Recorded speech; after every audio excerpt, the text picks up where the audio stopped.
सबके हित में अपना हित। अपने आप को समाज का एक अभिन्न अंग मानूंगा और सबके हित में अपना हित समझूंगा। व्यक्तिगत स्वार्थ एवं सुख को सामूहिक स्वार्थ एवं सामूहिक हित से अधिक महत्व न दूंगा। सामाजिक न्याय का सिद्धांत ऐसा अकाट्य तथ्य है कि इसकी एक कदम के लिए भी उपेक्षा नहीं की जा सकती। एक वर्ग के साथ अन्याय होगा तो दूसरा वर्ग कभी भी शांतिपूर्ण जीवन यापन न कर सकेगा। लोहे की छड़ को एक सिरे पर गर्म किया जाए तो उसकी गर्मी धीरे धीरे दूसरे सिरे तक भी पहुंच जाएगी। सारी मनुष्य जाति एक लोहे की छड़ की तरह ही है। उसको किसी भी स्थान पर गर्म या ठंडा किया जाए, दूसरे भागों पर उसका प्रभाव अनिवार्य रूप से पड़ेगा। सामाजिक न्याय सबको समान रूप से मिले, प्रत्येक मनुष्य मानवोचित अधिकारों का उपयोग दूसरों की भांति ही कर सके, ऐसी स्थिति पैदा किए बिना हमारा समाज शोषण मुक्त नहीं हो सकता। आर्थिक समता की बात समाजवादी विचारधारा के द्वारा राजनैतिक स्तर पर बड़ी जोरों से कही जा रही है। साम्यवादी देश उग्र रूप से और समाजवादी देश मंथर गति से इसी मार्ग पर अग्रसर हो रहे हैं। अध्यात्मवाद की शिक्षा सनातन काल से यही रही है। यहाँ परिग्रह को सदा से पाप माना जाता रहा है। सामान्य जनता के स्तर से बहुत अधिक सुख साधन प्राप्त करना या धन संपत्ति जमा करना यहाँ सदा से पाप कहा गया है और यही निर्देश किया है कि 100 हाथों से कमाओ भले ही उसे 1000 हाथों से दान अवश्य कर दो, अर्थात अगणित बुराइयों को जन्म देने वाली संग्रह वृत्ति को पनपने न दो। मैं नहीं, हम सब। कोई व्यक्ति अपने पास सामान्य लोगों की अपेक्षा अत्यधिक धन तभी संग्रह कर सकता है जब उसमें कंजूसी, खुदगर्जी, अनुदारता और निष्ठुरता की भावना आवश्यकता से अधिक मात्रा में भरी हुई हो, जबकि दूसरे लोग भारी कठिनाइयों के बीच अत्यंत कुत्सित और अभावग्रस्त जीवन यापन कर रहे हैं, उनके बच्चे शिक्षा और चिकित्सा तक से वंचित हो रहे हैं, तब उनकी आवश्यकताओं की ओर से जो आंख बंद किए रहेगा, किसी को कुछ भी न देना चाहेगा, देगा तो राई रत्ती को देकर पहाड़ सा यश लूटने का ही अवसर मिलेगा, तो ही कुछ देगा, ऐसा व्यक्ति ही धनी बन सकता है। सामाजिक न्याय का तकाजा यह है कि हर व्यक्ति उत्पादन तो भरपूर करे, पर उस उपार्जन के लाभ में दूसरों को भी सम्मिलित रखे। सब लोग मिलजुल कर खाएं, जिएं और जीने दें। दुख और सुख को सब लोग मिल बांट कर भोंगे। यह दोनों ही बार यदि एक के कंधे पर आ पड़ते हैं तो वह दबकर चकनाचूर हो जाता है, पर यदि सब लोग इन्हें आपस में मिलकर बांट लेते हैं तो किसी पर भार भी नहीं पड़ता, सबका चित्त हल्का रहता है और समाज में विषमता का विष भी उत्पन्न नहीं हो पाता। आर्थिक ही नहीं, सामाजिक समता भी। जिस प्रकार आर्थिक समता का सिद्धांत सनातन और शाश्वत है, उसी प्रकार सामाजिक समता का, मानवीय अधिकारों की समता का आदर्श भी अपरिहार्य है। इसको चुनौती नहीं दे सकते। किसी जाति, वंश या कुल में जन्म लेने के कारण किसी मनुष्य के अधिकार कम नहीं हो सकते और न ऊंचे माने जा सकते हैं। छोटे या बड़े होने की, नीच या ऊंच होने की कसौटी गुण, कर्म, स्वभाव ही हो सकते हैं। अपनी व्यक्तिगत विशेषताओं के कारण किसी का न्यूनाधिक मान हो सकता है, पर इसलिए कोई कदापि बड़ा या छोटा नहीं माना जा सकता कि उसने अमुक कुल में जन्म लिया है। इस प्रकार की अविवेकपूर्ण मान्यताएं जहां भी चल रही हैं, वहां कुछ लोगों का अहंकार और कुछ लोगों का दैन्य भाव ही कारण हो सकता है। अब उगती हुई दुनिया इस प्रकार के कूड़े कबाड़ जैसे विचारों को तेजी से हटाती चली जा रही है।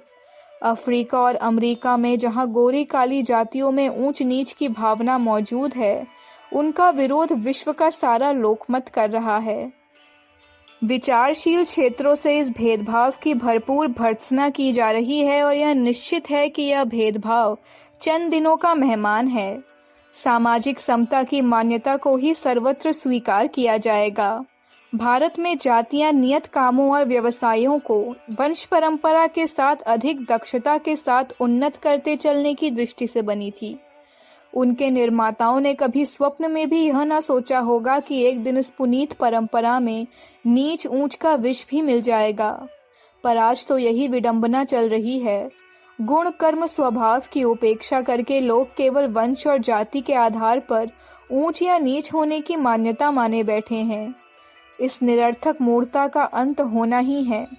विवेक का उदय जैसे जैसे होता जाएगा, यह अंधकार नष्ट होने ही वाला है। समय रहते हम अपनी समझदारी का परिचय देते हुए कुछ पहले ही छोड़ सकें तो वह एक प्रशंसा की बात ही होगी। वर्ण और लिंग के अनुपयुक्त भेदभाव। स्त्रियों के बारे में पुरुषों ने जो ऐसी मान्यता बना रखी है कि वे उनकी गाय भैंस जैसी संपत्ति हैं, यह बहुत ही अनुपयुक्त है। कुछ शारीरिक अवयवों में भिन्नता या महत्ता नहीं मानी जा सकती। इतिहासकार जानते हैं कि लाखों वर्षों तक संसार में मातृकुल पद्धति का प्रचलन रहा है।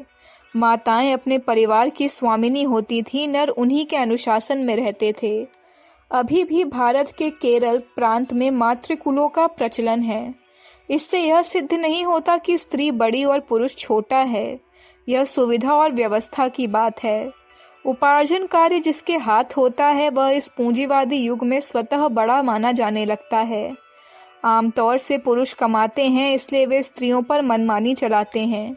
जहां स्त्रियां कमाती हैं वहां पुरुषों को उनका अनुशासन मानना पड़ता है। यह अर्थतंत्र की एक प्रतिक्रिया मात्र है। मानवीय अधिकारों की मूलभूत आस्था पर इसका प्रभाव नहीं पड़ना चाहिए।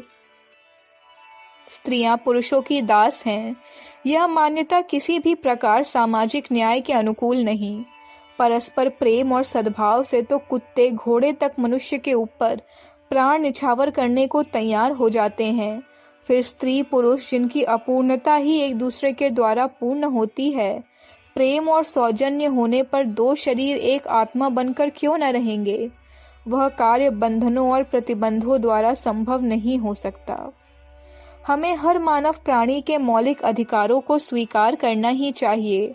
हर व्यक्ति समान नागरिक अधिकार लेकर जन्मा है, इस तथ्य को स्वीकार किया ही जाना चाहिए। जब तक उनके सामाजिक अधिकारों को स्वीकार न किया जाएगा, उन्हें कैद खाने का पशु मात्र बनाकर रखा जाएगा, तब तक हमारी आधी जनता गुलाम की गुलाम बनी रहेगी। राजनैतिक स्वतंत्रता मिलने से हमें समता और स्वाधीनता के अधिकार मिले हैं, पर अभी भी स्त्रियों के रूप से आधा भारत उस अधिकार से वंचित है। शूद्रों की 1/4 जनता भी इन अधिकारों से वंचित है। इसे यूं कहा जा सकता है कि उच्च वर्ण के पुरुषों को, जिनकी संख्या मूल आबादी की 1/4 मात्र है, मानसिक स्वाधीनता के अधिकार मिले हैं। 3/4 जनता को भी यह अधिकार मिलने चाहिए। इसके बिना हमारी 1/4 स्वाधीनता सर्वथा अपूर्ण और अपर्याप्त ही बनी रहेगी। व्यक्ति और समाज की अभिन्नता। यह भली प्रकार समझ लेना चाहिए कि हम समाज के अभिन्न अंग हैं। जिस प्रकार एक शरीर से संबद्ध सभी अवयवों का स्वार्थ परस्पर संबद्ध है, उसी प्रकार सारी मानव जाति एक ही नाव में बैठी हुई है। घड़ी का एक पुर्जा खराब हो जाने पर सारी मशीन ही बंद हो जाती है। शरीर का एक अंग पीड़ित होने पर उसका प्रभाव अन्य अवयवों पर पड़ता है। उसी प्रकार हम सब एक ही सूत्र में पिरोए हुए मन की तरह परस्पर संबद्ध हैं। प्रत्येक कड़ी के ठीक तरह जुड़े रहने से ही जंजीर की मजबूती है। उनका बिखरना शुरू हो जाए तो जंजीर नाम की कोई चीज न रहेगी। तिनके पृथक पृथक दिशा में अपना स्वार्थ लेकर चल पड़े तो रस्सी कैसे बनी रह सकेगी? सींके यदि आत्मसमर्पण न करें तो बुहारी कैसे बनेगी? पानी की बूंदें अपने अपने स्वार्थ अलग सोचें तो इतना विशाल समुद्र कैसे बन सकेगा? जाति और राष्ट्र का अस्तित्व इसलिए है कि विशाल जनता इसमें आत्मसात हुई होती है। पृथकता की भावना रखने वाले, भिन्न स्वार्थों, भिन्न आदर्शों और भिन्न मान्यताओं वाले लोग कहीं बहुत बड़ी संख्या में भी इकट्ठे हो जाएं तो वे एक समाज, राष्ट्र, एक जाति नहीं बन सकते। एकता के आदर्शों में बंधे हुए और उस आदर्श के लिए सब कुछ निछावर कर देने की भावना वाले व्यक्तियों का समूह ही समाज या राष्ट्र है। शक्ति का स्रोत यही है। परस्पर मिलजुल कर ऐसी भावना का विकास करने से ही हमारी सर्वांगीण प्रगति का मार्ग प्रशस्त हो सकता है। अपने सीमित वर्ग के स्वार्थ की बात सोचना अध्यात्मवादी आदर्शों के विपरीत है। हमें सबके हित में अपना हित सोचना चाहिए। शरीर का एक अंग बहुत बड़ा हो जाए तो वह बेडौल लगेगा। कुछ लोग धनी, समृद्ध, संपन्न, विद्वान, धर्मात्मा, ज्ञानी, बलवान बन जाए तो इतने मात्र से किसी बड़े उद्देश्य की पूर्ति होने वाली नहीं।